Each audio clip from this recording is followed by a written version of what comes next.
Mais pour commencer, c'est dans un contexte social inflammable que se tient depuis 18 heures un rassemblement du collectif SOS Gare à Oissel, au cœur de cette mobilisation.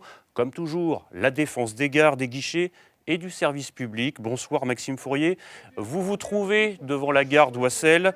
Est-ce que la mobilisation fait le plein ce soir ?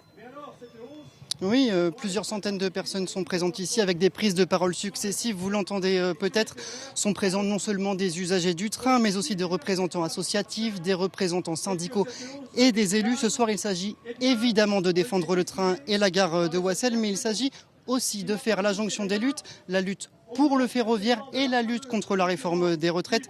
Chacun trouve ici une raison de mettre la pression sur les pouvoirs publics nationaux, régionaux et locaux.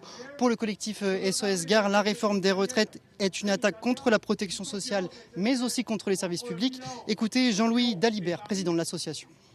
On pense que les deux questions sont liées parce que les gens ont besoin de vivre mieux et par exemple en ce qui concerne les retraites, travailler jusqu'à la mort, c'est pas vraiment un projet de société très réjouissant.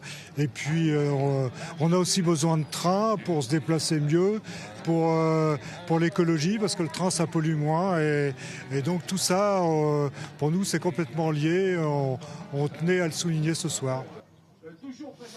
À l'issue de ce rassemblement, une motion votée par les participants sera remise aux dirigeants de la SNCF et au ministre des Transports Clément Beaune. Le collectif SOS Gare réclame notamment la reconstruction d'un grand service public ferroviaire, le rétablissement des trains supprimés en 2020 ou encore que la région revienne sur sa décision de mettre en concurrence les lignes normandes. Voilà pour le mouvement de ce soir avant les grands rassemblements syndicaux de demain. Maxime Fourier en direct d'Oissel. Merci Maxime.